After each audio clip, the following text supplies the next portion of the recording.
Сосногорском районе стартовал предварительный сбор предложений от граждан, планируемых к реализации в 2023 году в рамках проекта «Народный бюджет». Подать заявку может любой гражданин, проживающий на территории муниципалитета. Специальные ящики для сбора предложений установлены по всему городу, в Доме культуры «Горизонт», в здании ФОКа, это 6-й микрорайон, и Обществе инвалидов в 5-м микрорайоне, а также в МФЦ и Доме детского творчества. Там же можно заполнить заявку по форме. В городских поселениях Нижний Одесс и Вайвож заявку можно заполнить в здании администрации. Стоит отметить, что житель, подавший заявку, станет инициатором своего проекта, то есть он будет представлять его на собраниях граждан. Также при подаче заявок необходимо учитывать, что в первую очередь будут рассматриваться инициативы, соответствующие определенным критериям. Это высокая актуальность проблемы, количество собранных подписей в поддержку проекта, охват людей, которым поможет инициатива и так далее.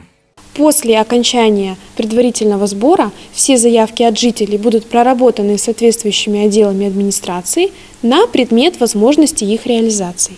При необходимости мы свяжемся с гражданами, подавшими заявку, для уточнения информации. Поэтому мы убедительно просим жителей оставлять свои контактные данные в заявках. Сбор предложений продлится до 1 марта. По всем интересующим вопросам можно обращаться в отдел экономического развития администрации по телефону 5 44 72. Стоит отметить, что в прошлом году было реализовано 9 народных проектов. На этот год намечено 14. Андрей Калиничев, Евгений Юрин, Вести Тимана, Сосногорск.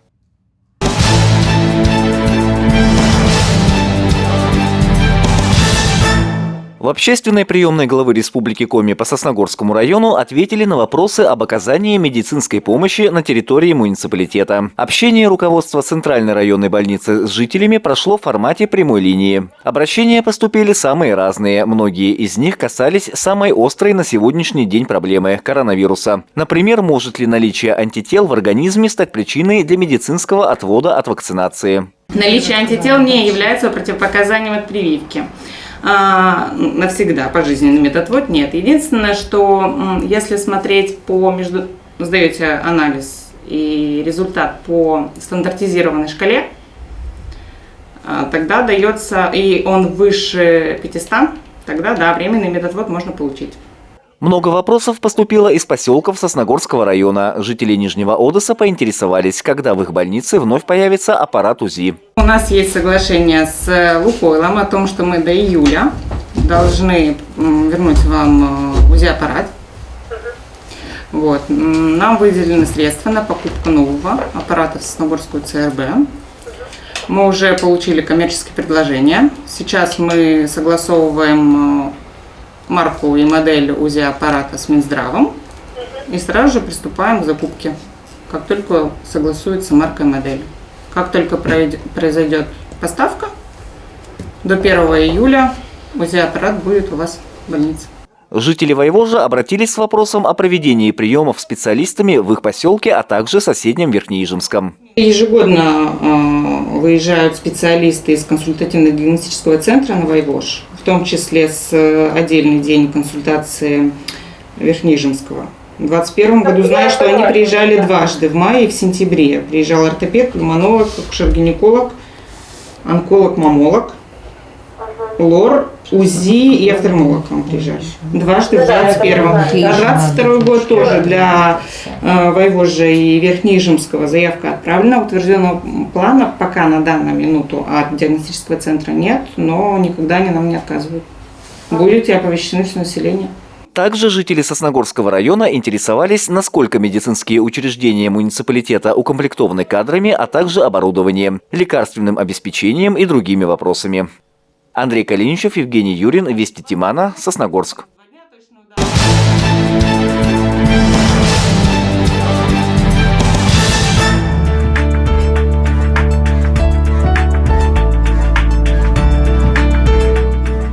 В последнее время, за последнюю неделю у нас наблюдается очень большой рост пациентов, инфицированных коронавирусной инфекцией.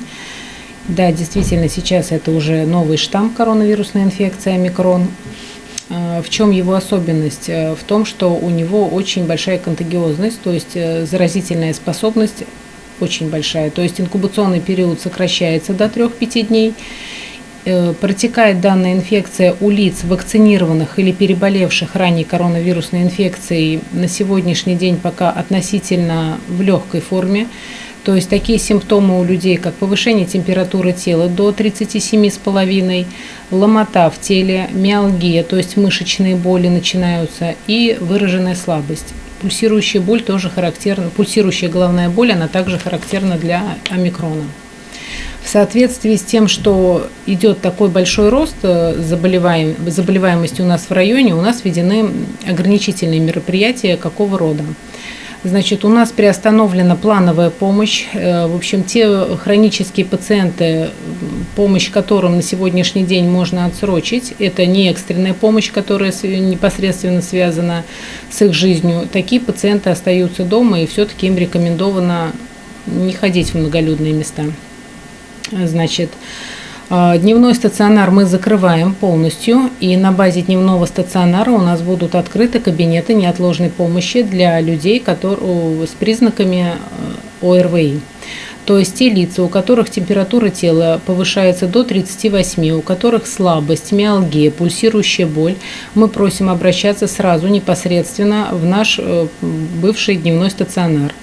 Работать мы будем и в субботу, и в воскресенье. Поэтому, в общем, если у вас температура поднялась выше 38 и самостоятельно обратиться вы не можете, понятно, вы будете вызывать врача. Но повышение температуры до 38 мы призываем приходить к нам самостоятельно и не ждать помощи.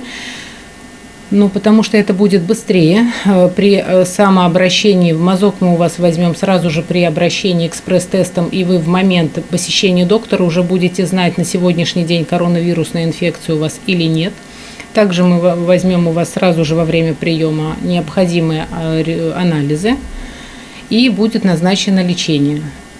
Если вы будете осмотрены на дому, то есть мазок в день осмотра доктора, экспресс-тест доктора не делают, потому что это немножечко затратно по времени, делается только в тяжелых случаях, если, допустим, человек пожилого возраста, и если доктор при осмотре понимает, что данного человека необходимо госпитализировать, таким людям на дому будет производиться экспресс-тест.